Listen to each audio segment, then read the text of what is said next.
with that question out of the way, let's see what the average time between provisioning and deployment is. Now, this is actually a very interesting question. And I say it's interesting because in pandas, with our index set, you can see how straightforward the problem is. All I'm going to do is I'm going to make one assumption that I probably should verify as a responsible data scientist or researcher. I should verify that every single device only has one deployed state and one provision state. I'm going to assume that, and so what I'm going to do is I'm going to perform a cross-section selection. So if you're not familiar with the .xs method in pandas, I'm going to grab just my deployed state. This is going to look actually at my index, and I'll show you what my original data frame looked like. This is going to look at my index here, and it's going to select out all the rows that just have a deployed state. And then you can actually see that it's going to drop that level out of my index. That's the default behavior. You can opt to not do this. Now, another way of achieving the same result, I could, of course, take a .lock and take my index slice here. So give me all the rows for my first level, and then where my second level is equal to deployed. And this would give me the same result, but then I have to do the clunky explicitly drop level state to get kind of something that I can work with or index align against other entities. So here the XX approach was just a little bit tighter, but what you can see is that since these two entities only have the device on their index, they don't have a second level anymore, I can just immediately subtract away deployed minus provision and just investigate how long that elapsed change was. Then I can just take the mean of all of those values to say, well, the average time for every single device that I own from provision to deployment is about 13 days, or 13 days on average. Let's see how Polars handles this same problem though. The very first thing that we're going to need to do is we're going to need to filter each of these data frames. Now, we might be able to get away with performing this in a single expression, and we might give that a try here, but I'm just going to filter my provision data frame and my deploy data frame into two separate entities. From there, so from these two separate data frames, you can see my state is repeated multiple times and my state is repeated multiple times for both. I have changed the columns for time provision and time deployed because, as you can guess, we are going to be subtracting these from each other. Now, be very careful. With pandas, we could perform that subtraction right away without worrying because index alignment would take care of these things for us. But you can see here that Polars, right, does not perform anything like index alignment. So you do need to be careful. If you have mismatch shaped objects or mismatch shaped data frames, you can see I have 10 rows here and I have 6 rows here. I cannot subtract these. And if I do, I don't get a loud error. I get a silent error with the placement of a lot of null values, and my return data or my resultant data actually doesn't make much sense at all. And so what we can do to avoid this, I can actually just perform a join or a self-join almost. And you can see that I end up getting or aligning all of my data. We can see, right, if this device was ever provisioned or if it was ever deployed. And you can see here that we have a couple nulls, and those are nulls in our time deployed as well, which makes a lot of sense to us. And then all we need to do is just perform our filter operation, or perform our computation here, subtracting the time deployed, subtracting away the time provisioned, and then take the result of that operation and just grab the dot mean. And of course, instead of using our Polars expressions, we could just grab the dot mean method from the data frame itself. So that was 3 different time series based binary signal analysis problems, all of which you can do both in pandas and you can do in Polars. So I'd say Polars as a tool is faring quite well right now. Let's move on to our next question. In this question, it's tabular, but it's not a table. Let's go ahead and get started. I see this use of pandas all the time, and I'm sure some of you have used pandas in this fashion as well. You're using pandas to represent multi-dimensional data. If your dimensions are fully realized, meaning that you have the Cartesian product of all your dimensions, you can see here my multi-index on my outside. You can think of this as my outer levels of my dimensions and my inner levels here. But note that I'm not missing any values every single date has exactly 4 different rows inside of it. And of course, every single column has exactly 4 values, or I should say every single first 2 sets of dimensions has a third dimension with 5 values here for my columns. This is more of an X-array type object, or more of an ND array for a NumPy type object than it is a Pandas data frame. But because Pandas supports the multi-index, we can work with these entities in a very, very similar fashion.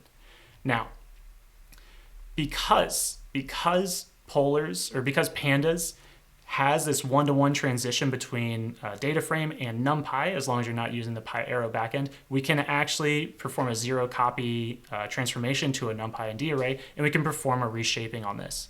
And now, a very common question that I've seen with data like these is, how do I take data in this format where I have 4 separate rows, and how do I horizontally combine each of those rows such that my output looks like this?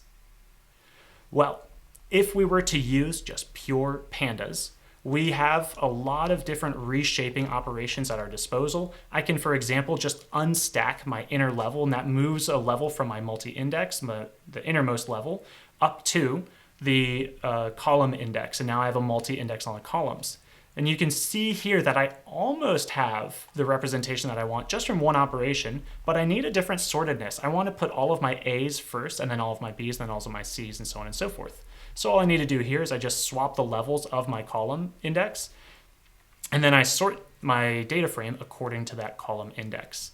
And now you can see here, just by swapping those 2 levels and sorting, I actually have the exact representation that I was anticipating, or that I want. And if I wanted to do away with this multi-index, I could, of course, replace the multi-index with a range index, which will be the default that Pandas has to offer.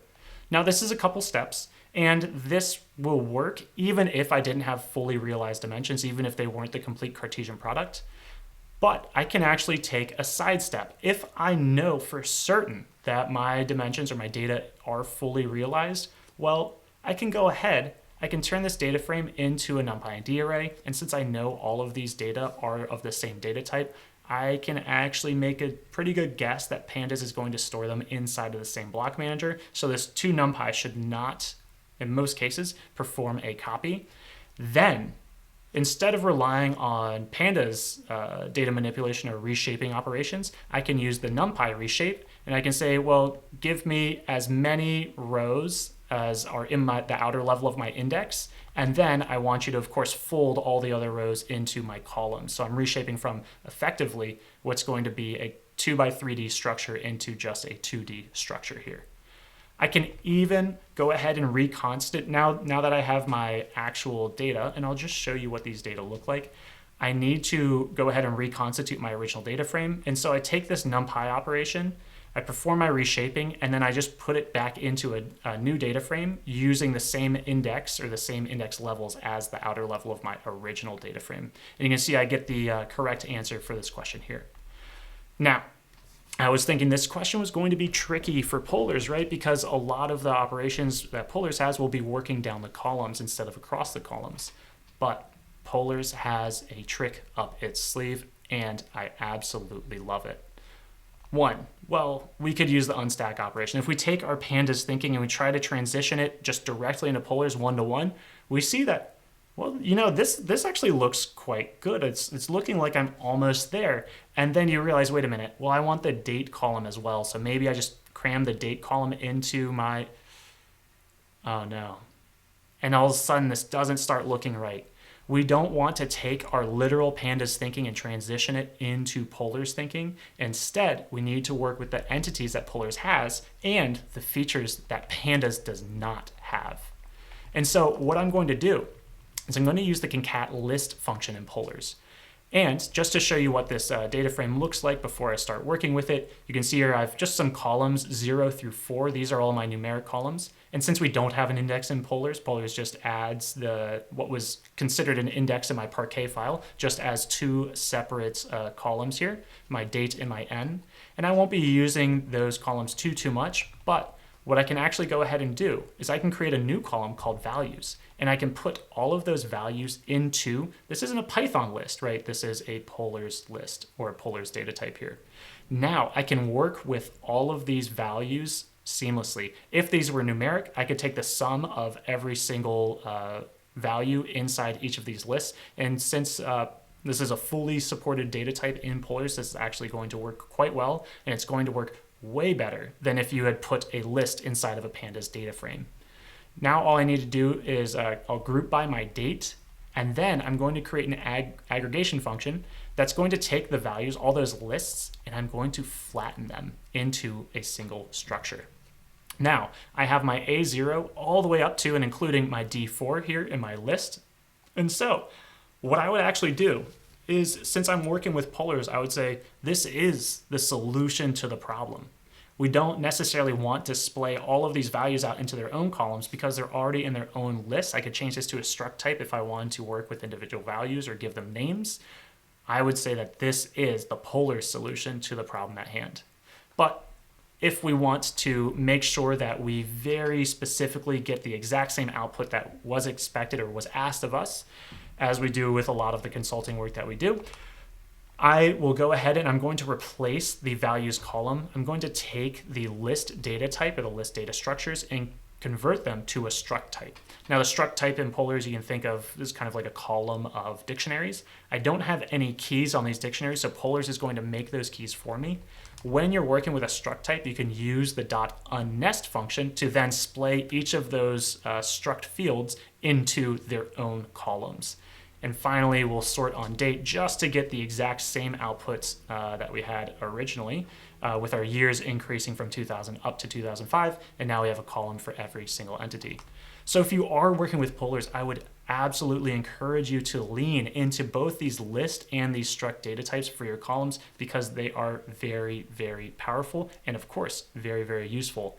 And this is something that you do not see in pandas. I can count on maybe two hands the number of times that I have had to put a true Python object into a pandas data frame, whether that's a set, a dictionary, or a list. It's very not common, and usually you want to get away from that as fast as possible because pandas cannot see through that Python object, meaning all of the operations are going to be slow or at quote Python speed, and right, we're going to sacrifice all of the speed ups that pandas gives us. Polars, on the other hand, has full support for these Polars list and Polars struct data types. So if you do have very awkward and nested data, Polars is going to be your best friend for working with that type of data. Thanks for watching. If you enjoyed this video, give it a like, hit subscribe, and check out the recommended video on the screen. See you in the next one.